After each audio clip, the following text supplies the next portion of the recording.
welcome. It's Friday, September 25th. Thank you for bearing with me this week. Hopefully you've enjoyed having morning messages that aren't in front of the orange screen. Maybe we'll vote. Which do you like better? Seeing all my instruments behind me and the different opening, or do you like the orange screen? And maybe that might change how I decide how to do our morning messages for next week. So, our greeting this morning, salam, comes from the country, not the animal, the country of Turkey. And Turkey is known for some great desserts. If you've ever had Turkish delights or have read the Chronicles of Narnia and know how much Edward loves Turkish delights, or baklava. But Turkey also has the capital Istanbul, which was once Constantinople. Why'd they ever change it? That's nobody's business but the Turks. But Istanbul, their capital city, is the only capital city to be split onto two continents. It separates Europe and it separates Asia.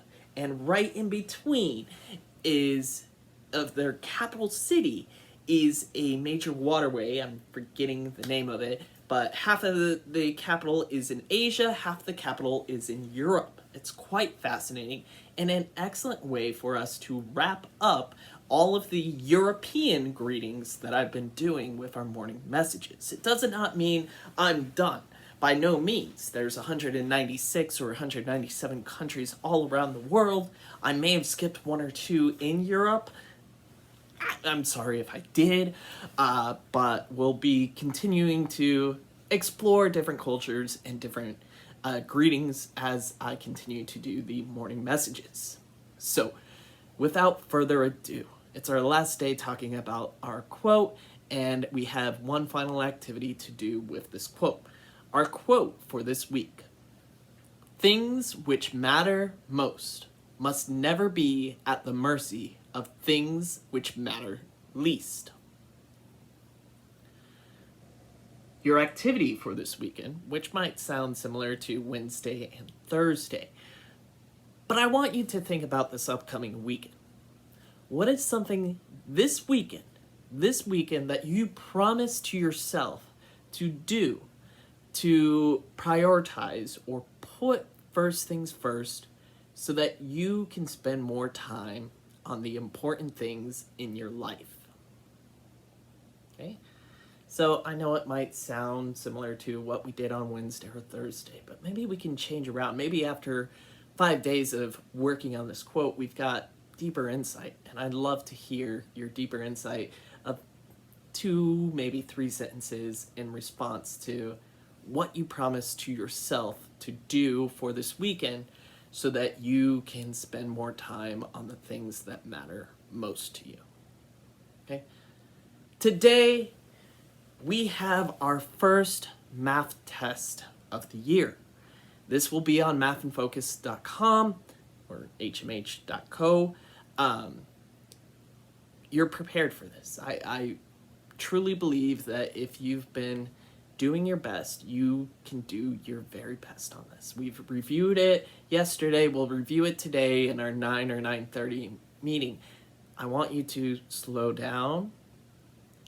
Take your time. This is the only activity, as long as you've put first things first the rest of the week, this is the only activity that you have to do today. It's Friday, so there's no specials. Take your time. Work it out. Use scratch paper if you need to do your very best. You do not have to start until after we do our review game in our class, so that gets us ready. If you want to tackle it now, by all means, you can tackle it now after submitting your morning message, but I want your very best on this, okay? Later today, because we've been working on the animal adaptations projects the last couple weeks, we missed a STEM activity. So come back at 1 o'clock today, 1 o'clock, whole class meeting at 1 o'clock, and Mr. Chambers is going to introduce what to do for our second STEM challenge of the school year. It's going to be a fun one, especially if you like cars. And if you have no idea what a car is or what goes into it, you soon will learn. It's a fun activity, and I hope that after you do your best on the math test, you are ready to tackle the STEM challenge for this weekend. And with that being said, this is probably my longest morning message since we started way back in August, so I'm going to leave you to write your response to our activity, and I will see you real soon.